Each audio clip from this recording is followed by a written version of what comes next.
Assalamualaikum warahmatullahi wabarakatuh. Alhamdulillah hari ini walaupun agak telat banget gitu. Oke. Oke. Melanjutkan pembahasan kita terkait dengan analisa kebijakan publik. Kalau di minggu kemarin kita membahas tentang proses kebijakan, ya.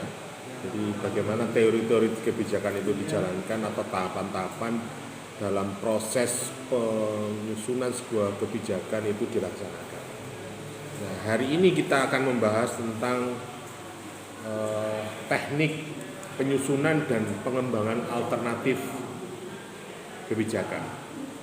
Artinya setelah kita mengenal teorinya, tata caranya, bagaimana alternatif kebijakan itu atau penyusunnya seperti apa. Jadi ketika nanti kita membuat sebuah analisis, pasti kita harus tahu beberapa opsi-opsi yang pilihan-pilihan yang dijadikan sebuah kebijakan itu dibuat. Sehingga ketika kita melihat atau mengoreksi, mengevaluasi suatu kebijakan, kita tahu sebabnya atau mungkin kronologinya seperti apa sehingga pilihan itu ditetapkan. Oke. Dalam pengembangan alternatif kebijakan ini biasanya adalah sebuah proses kreatif untuk merumuskan opsi atau solusi yang diambil oleh pemerintah atau organisasi publik untuk menanggapi masalah atau isu tertentu. Ini melibatkan pemikiran atau analitis, kreatif, pendekatan yang dapat diambil mencapai sebuah tujuan kebijakan yang diinginkan. Ya. Jadi tujuan utamanya adalah itu. Jadi sesuatu yang perlu inovasi, perlu kecerdasan untuk mengambil sebuah alternatif kebijakan. Ketika kita salah memilih, ya akan fatal, kebijakan itu tidak akan populis. Artinya apa? Kebijakan itu hanya sebagai, ya bisa juga hanya pencitraan atau hanya juga sebagai policy maker aja, tetapi tidak ada manfaat. Dan itu tidak akan hanya menghambur-hamburkan anggaran dan sebagainya. Jadi bisa dikatakan kebijakan itu gagal dan sebagainya, itu bisa saja itu terjadi.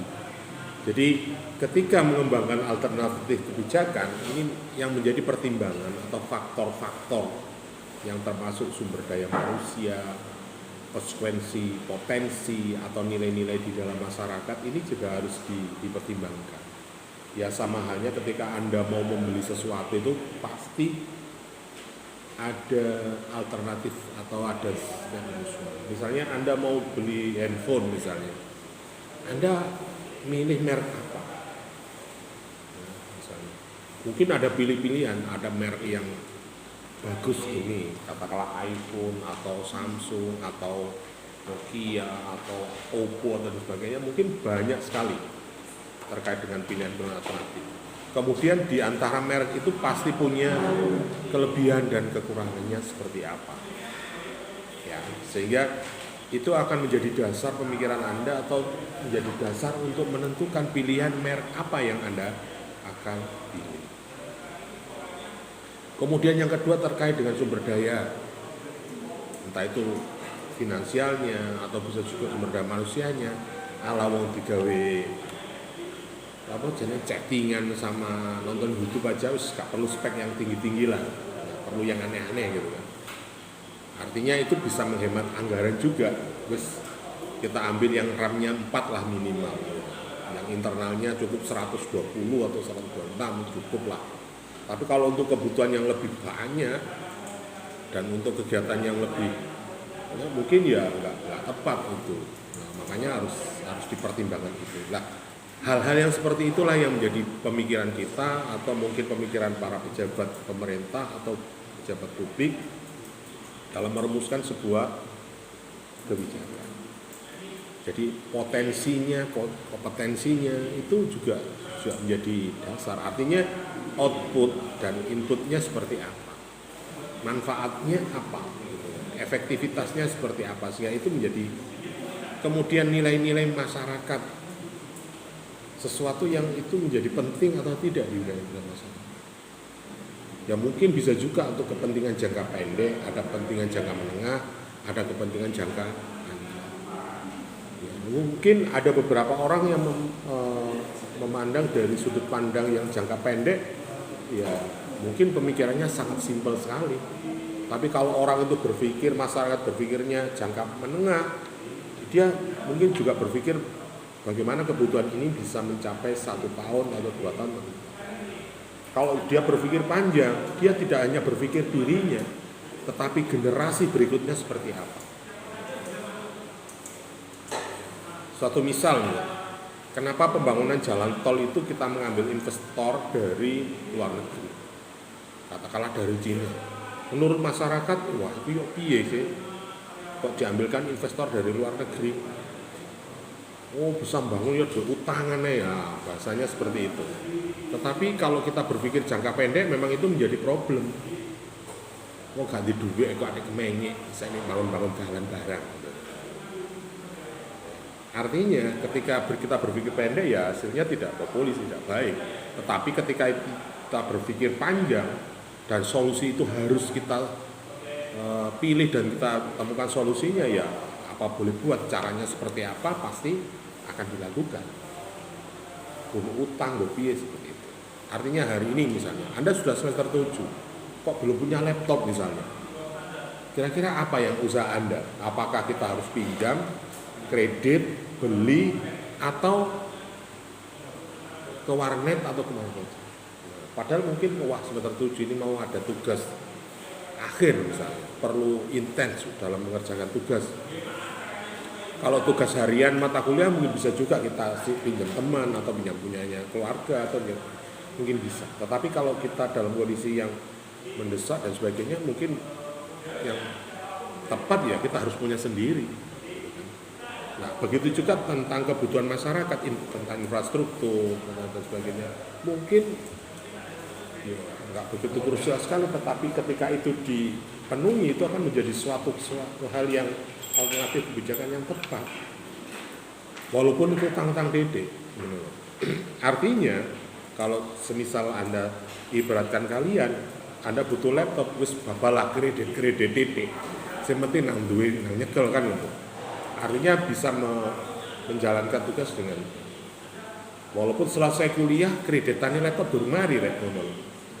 Artinya apa ya, sesama halnya ketika Presiden Jokowi atau pemerintah kerjasama dengan luar negeri. Nanti iso bangun jalan tol tapi duit utangan atau bisa dikerjakan oleh pengusaha dari luar negeri dengan kontrak 20 tahun. Artinya apa? Masa jabatannya habis, kontraknya belum habis. Tetapi dalam jangka 20 tahun itu akan menjadi milik kita, milik bangsa Indonesia. Hal-hal seperti itu. Sama halnya ketika ada adik tadi, iki paling kuliah ya kurang sak semester paling setahun. Padahal kontrak laptop sampean 3 tahun misalnya. Loh, berarti setelah lulus 2 tahun Anda masih nyicil. Tetapi setelah 3 tahun itu akan menjadi milik Anda. Tetapi tugas kuliah Anda beres gitu. Sama halnya dengan kepentingan masyarakat. Ini jalan tembus antara ini sudah selesai. Artinya misalnya ada jalan tol antara Surabaya Mojokerto misalnya. Ini sudah selesai, sudah terselesaikan jawab masyarakat. Jadi kalau dulu menggunakan jalan raya atau transportasi jalan darat biasa sampai 2 jam untuk sampai di Surabaya. Tetapi ketika menggunakan jalan tol bisa 30 menit atau sampai kurang dari 1 jam selesai. Alternatif. Ada juga alternatif lewat kendaraan massal, misalnya kereta api. Tetapi terkadang masyarakat kan tidak seperti itu. Yo, kendaraan massal bagus sih. Tetapi ketika untuk sampai pada tujuan kita perlu kendaraan lagi gitu kan. Tapi kalau kendaraan pribadi bisa juga lebih efektif gitu. Seperti itu, berarti kebutuhan masyarakat alternatif atau mungkin potensi masalah di masyarakat bisa terselesaikan. Walaupun resikonya bisa juga kita punya hutang, bisa juga kita punya tanggung jawab atau tanggungan yang mungkin suatu saat belum selesai. Nah, itu. Nah, ini gambaran umum terkait kenapa kita harus mempunyai teknik dalam penyusunan dan pengembangan sebuah alternatif. Adapun yang menjadi sumber-sumber alternatif itu biasanya diambil berdasarkan biaya dan manfaat. Ini secara umum, Ren. Coro-coro bukan berpikir idealis dan sebagainya, tetapi yang dipertimbangkan pertama mungkin terkait dengan biayanya. Oke, misalnya Anda butuh laptop yang mungkin serinya berapa atau apa dan sebagainya. Terus anggarannya berapa?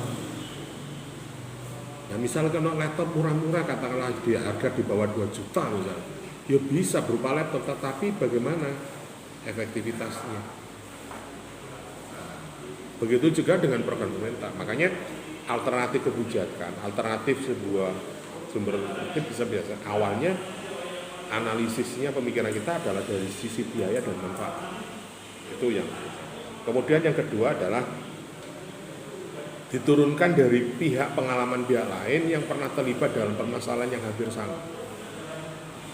Artinya setiap kebijakan itu pasti ada rujukan. Kalau di dalam bahasa hukum itu ada jurisprudensi, ada pengalaman orang lain, ada pengalaman kasus yang mungkin sama dan solusinya hanya itu. Jadi itu menjadi tiruan atau menjadi referensi atau menjadi alternatif pemikiran ketika kita memutuskan sebuah persoalan. Begitu juga pemerintah. Dia berpikir misalnya dia meniru di Jepang atau di Cina atau dan sebagainya. Ketika infrastruktur bagus atau alternatif jalannya bagus, maka secara otomatis tingkat perkembangan ekonominya juga akan bagus.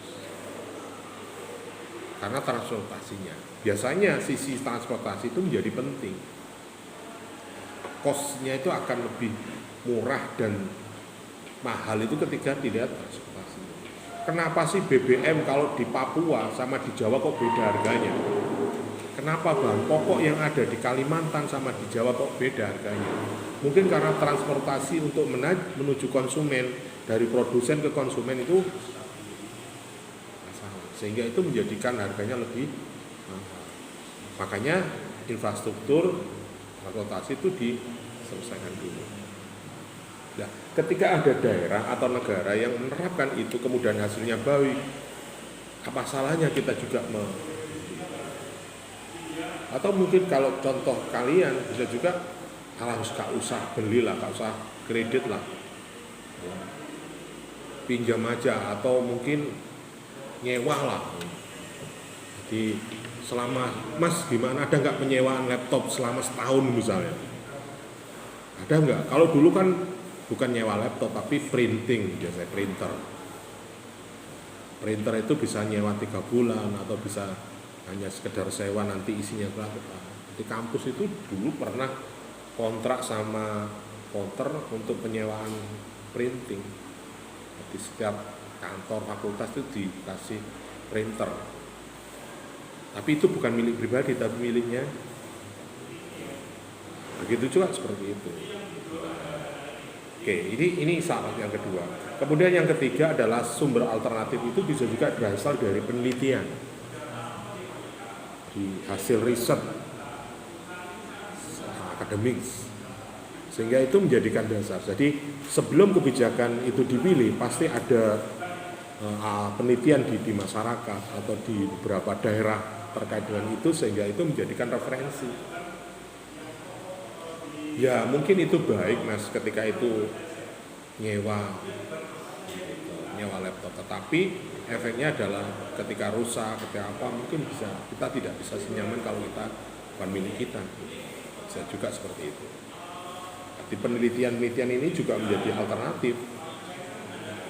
Kemudian selanjutnya adalah yang keempat, pandangan para pakar, para ahli. Ini juga menjadi sumber alternatif kebijakan. Artinya ketika kebijakan itu mau dibuat, pasti ada studi banding, ada kajian-kajian terkait dengan hal-hal yang seperti itu. Artinya sebelum itu dipilih, ditentukan, ada sebuah diskusi, ada sebuah kajian pemikiran secara mendalam dari berbagai pandangan, khususnya para ahli di bidangnya itu. Ya, kemudian selanjutnya ada permintaan dari pihak-pihak yang memiliki otoritas. pesanan rem. Artinya sumber alternatif itu, ya pokoknya aku punya gambaran ini atau mungkin target pembangunan ini misalnya. Misalnya apa? Misalnya saya mau mendirikan bangunan di sini atau program proyek di sini. Seharusnya ini harus ada pembangunan infrastruktur yang baik. Misalnya terkait dengan potensi wisata di Pacet misalnya. Karena ini secara jangka panjang ini bisa meningkatkan PAD, bisa meningkatkan pendapatan masyarakat dan sebagainya, maka ini harus perlu didukung. Maka request dari masyarakat Pacet mohon infrastruktur yang ada di jalur menuju Pacet diperbaiki atau ditingkatkan kualitasnya. Sehingga para wisatawan, para pengunjung baik dari mancanegara atau dalam negeri itu bisa lebih mudah mengakses atau menuju wisata kawasan Pacet. Sehingga itu dibangun secara baik. Ketika itu jalannya baik, akan meningkatkan pendapatan. Sehingga ini menjadi request, menjadi sebuah usulan bagi masyarakat. Misalnya di daerah utara sungai misalnya, ini nanti akan ada kawasan industri dan sebagainya, maka infrastrukturnya harus baik, transportasinya juga harus baik. Maka mulailah dengan sedikit demi sedikit jalan diperbaiki, ada transportasi diadakan sehingga akses menuju kota, menuju antar kota itu akan mudah. Ketika jalan infrastruktur baik, transportasi baik, maka industri bisa masuk di situ. Karyawan yang kerja dari luar daerah atau di dalam daerah bisa sangat mudah, sehingga kos itu bisa lebih murah. Itu bisa juga menjadi permintaan otoritas. Kemudian bisa juga alternatif itu dari pengetahuan secara teknis. Artinya, loh, ya gak apa-apa itu tapi piye gini kendalanya ini masalah seperti gampang Pak, ini nanti seperti ini. Solusinya gimana? Kalau nanti materialnya gimana? Solusi pendanaan itu, pekerjaannya siapa dan sebagainya, keamanannya bagaimana? Nah itu adalah sumber-sumber alternatif kerja. Suatu contoh misalnya seorang perencana kota yang tengah merencanakan pengembangan bisnis di kawasan yang dapat menggali ilmu. Misalnya ada usahawan mengenai pengalaman kesuksesan maupun kegagalan dalam wirausaha, pertokoan pinggiran kota dan sebagainya. Ini tata ruang kota. Sehingga ini contoh misalnya di Kota Mojokerto. Itu kan dulu kawasan pertokoan, kawasan pendidikan dan sebagainya itu kan carut-marut. Jalan niaga, jalan apa ngumpul dalannya dadi ciut. Pasar Tanjung itu jalannya cukup jalan becak tok. Enggak bisa parkir mobil dan sepeda motor. Tapi sekarang karena ada lokalisasi dan penempatan tata ruang sehingga di pusat ekonomi di sini, pusat pendidikan di sini, ada RT RW-nya yang mungkin memungkinkan di wilayah itu dilaksanakan. Akhirnya bisa tertata itu sehingga perekonomian masyarakat tidak hanya mengandalkan potensi pembeli dari lokal, tapi bisa interlokal, bisa dari luar daerah. Misalnya Pasar Tanjung karena parkirnya baik, mungkin orang Gresik, orang Lamongan, orang Sidoarjo bisa juga ketika belanja atau kulaan, yo cukup nang Pasar Mojokerto, transportasinya dekat, di situ ada barangnya, tempatnya enak. Itu bisa juga menjadi pemikiran ketika itu membuat tata ruang kota terkait dengan pembangunan ekonomi, pasar dan sebagainya. Dan banyak hal lagi. Nah, identifikasi di dalam alternatif ini menurut Thomas and Hattie ada istilahnya harus mempertahankan sistem yang ada atau exciting. Ini dianalisis sebagai benchmark atau standarnya, atau bisa juga secara memahami sistem yang saat ini. Artinya di dalam pemikiran Thomas ini terkadang kita tidak secara frontal ya, artinya tidak secara ekstrim dirubah total, tidak bisa. Biasanya ada dinamika di dalam masyarakat, ada konflik-konflik di dalam masyarakat untuk mengalami sebuah perubahan. Misalnya kalau di pedesaan ya, ini mau dibangun kawasan industri, tapi padahal di situ lahannya adalah lahan hijau, biasa lahan produktif untuk pertanian misalnya. Moro-moro dideki perumahan, dideki perusahaan, itu kan juga menjadi persoalan juga di masa yang jangka panjang. Ya, terkadang orang desa juga banyak berpikir bukannya benci terhadap adanya industri, tetapi kalau industri itu merusak atau menghambat sektor industri atau sektor pertanian juga akan menjadi problem. Ya, sama halnya sekarang, mosok gulai impor beras impor. Padahal nek ngomong lahan di Indonesia juga banyak. Nek ngomong Jawa ya kaya gak ono lahan rek. Coba Anda ke Kalimantan, ke Sulawesi, banyak. Nek ngomong Mojokerto kaya sempit, coba sampe nang Bojonegoro, nang Jombang. Lahane untuk pertanian, untuk padi saya kira masih cukup. Tetapi kenapa produktivitas padi itu kok kurang? Kok berasnya kudu impor kan ngono. Kalaupun iki nek gak impor, masalah iki regane beras menjadi meningkat. Katakanlah wis gak usah anti impor. Dikuat-kuatno itu kok kene ya iso regane beras 15.000. Ayo, sekarang berapa? Tahu nggak yang perempuan itu harga beras berapa sekarang?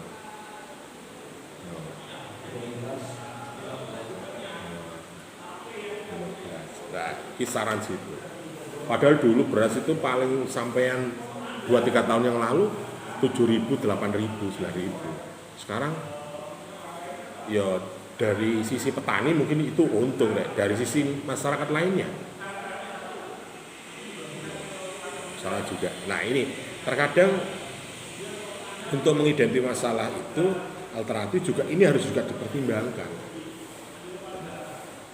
Kemudian selanjutnya adalah terkait dengan modifikasi sistem yang ada. Artinya perubahan itu ya tadi saya katakan tidak serta-merta langsung total, tidak.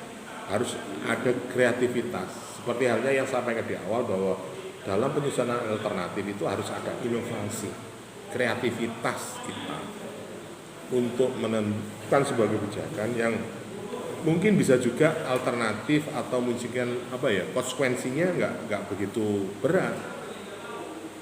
Artinya setiap pilihan itu kan mengandung potensi atau mungkin juga kesalahan yang pasti ada yang dikorbankan. Tuh. Kemudian menggunakan paket rencana yang solusi ini digunakan sebagai titik awal penentuan alternatif melalui konsultasi rancangan alternatif yang telah ada dengan para pakar. Bisa juga paketan alternatif itu. Artinya ketika ini dipilih maka harus ada solusinya. Alternatif. Misalnya kalau ada pengembangan jalan tol, pembebasan lahan ini ketika ini dibeli ini harus ada gantinya. Harus ada solusinya, tidak harus setelah dibangun mari rek. Masih petani ini kadang ya seneng aja nerima duit ya. Misalnya wah dapat uang 1 miliar koyoke akeh. Tetapi iku nek garuk 5 tahun ya entek rek. Lah terus nyambut gawe apa mangan apa kan. Ya nek asak durunge punya lahan di mana-mana bisa. Mestinya ketika dapat uang segitu ya dibelikan lagi. Walaupun mungkin lokasinya tidak sama seperti yang kena bangunan tadi, tapi bisa produksi lagi. Itu harusnya seperti itu. Nah biasanya dalam penyusunan paket rencana solusi itu biasanya ada alternatif pilihan-pilihan. Ketika ini dirancangkan maka ini harus juga berjalan. Yang lainnya harus mengikuti seperti ini. Oke, kemudian terkait dengan alternatif itu seperti yang disampaikan oleh William and Dunn, ya itu pikiran. Jadi menurut William Dunn, identifikasi alternatif ini adalah menggali informasi para ahli dan pihak yang memiliki otoritas. Jadi William Dunn ini cenderung kepada para pakar atau mungkin yang pernah punya pengalaman di bidang ini. Kemudian menggunakan metode-metode ilmiah,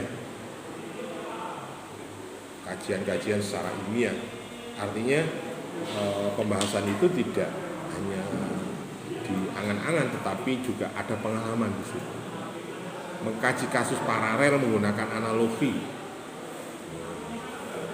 kemudian identifikasi kepercayaan nilai dari stakeholder dan sistem etis, gagasan para kritikus maupun filosof sosial.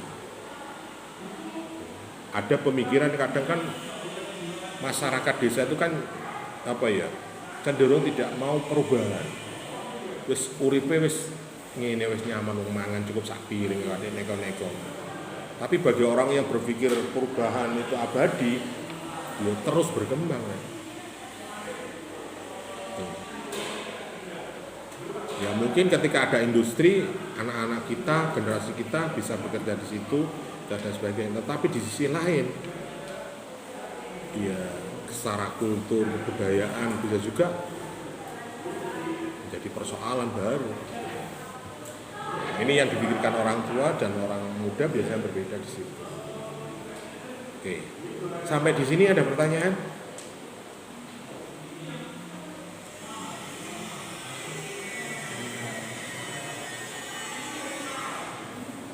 Ada pertanyaan?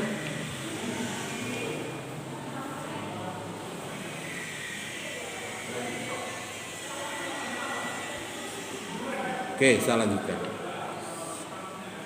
Terkait dengan pengembangan alternatif, ini juga disampaikan oleh Brickman. Ya. Pendekatan dalam yang dapat digunakan mengembangkan alternatif adalah pendekatan pasif. Ini menunggu alternatif datang sendiri dari untuk satu masalah.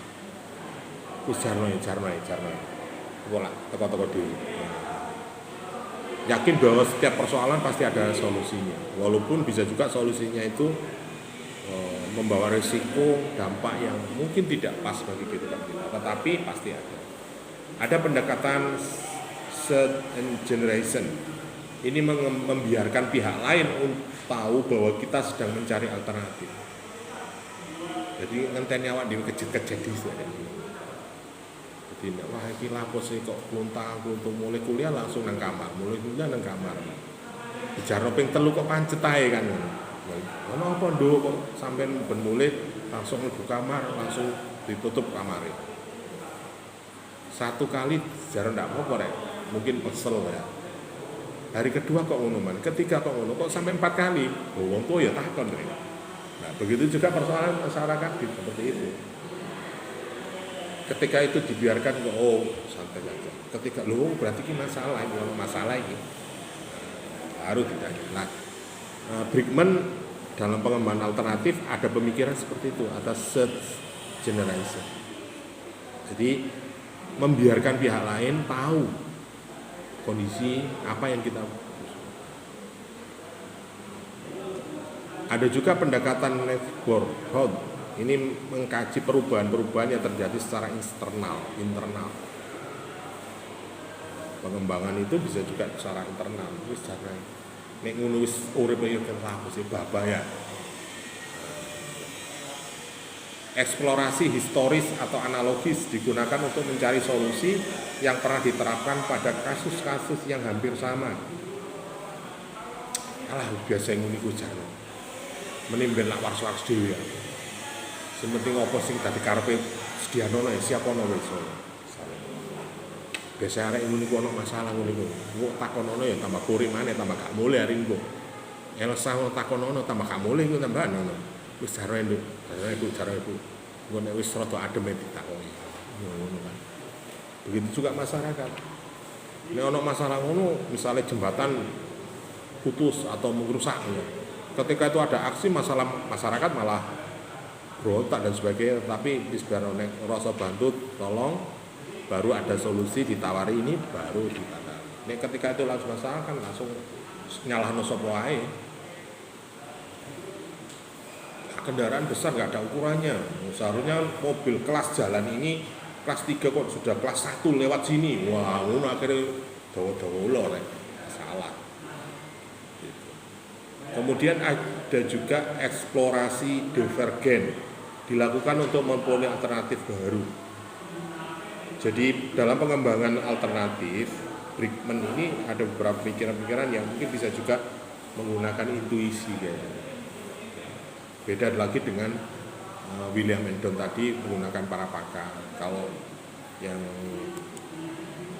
Thomas Hadley itu exciting, mempertahankan dan sebagainya. Nah, rangkuman dari berbagai pemikiran di atas, bahwasannya identifikasi itu daftar panjang alternatif yang mungkin bisa juga jadi kalau pilihan-pilihan itu ya harus banyak, artinya apa? Misalnya sampai nek pacaran ya aja sitok loro tak telu ngono ya, 5 lah ya, ngono ya. Pacare sitok ya keliru. Baru nek meningkat pada pilihan berikutnya calon pasangan. Nek calon aja 5 rek bingung kon ya. Nek calon ya loro ae lah. Dene iki gak gelem ya siji ae. Nah, kalau sudah menjadi pilihan ya wis siji ae, ngono kan? Aja diwale. Ya. Nah, nek kok milih pasangan hidup akeh, baru ngono pilihane mek tamet titik ya pacarmu siji ya wis lho. Mosok nek kan pacarmu sido. Kok wae pati rapi pilihane akeh melu. Nek pacarmu sido kon putus buat hati. Langsung stres dan sebagainya. Nah, nek pacarmu akeh, wong bareng guru mesti ya. Jadi rumus saya seperti itu. Saya dulu mahasiswa kebedaannya yang ngono rek. Nek pacar itu harus banyak, minimal 5 lah. Ya. Minimal 5 lah. Tapi kalau calon istri, calon suami, yo aja kekerek, yo loro ae. Lan nek istrinya yo siji ae lah. Nah, nek istrimu akeh, suamimu banyak ya perkara rek ya. Nah, ini alternatif kebijakan seperti itu. Oke. Kemudian yang kita perlu pelajari adalah terkait dengan metode pencarian alternatif. Ya. Alternatif tadi mungkin dari beberapa pakar itu sudah dirangkum, ada beberapa itu. Jadi ada daftar panjang yang perlu kita siapkan, ada pilihan-pilihan yang harus kita tuliskan sehingga mana pilihan yang terbaik. Ya sama halnya ketika tadi saya sampaikan, nek pacaran itu kudu akeh rek. Wong cik pacaran lho ya. Apa maneh berteman? Oh ya harus lebih banyak lagi kan ya. Nanti kalau teman itu bisa juga harus lebih banyak lagi. Minimal nek kon kancamu marek telu wae tahtu iki. Dolenmu nang berangkal, nang dong maling berangkal, dong maling tok. Mosok nang Soko Mojosari, mosok ngono. Tapi nek temanmu banyak loh. Satu mana. Nek pacar 5 wajar lah. Meni apel minggu iki nang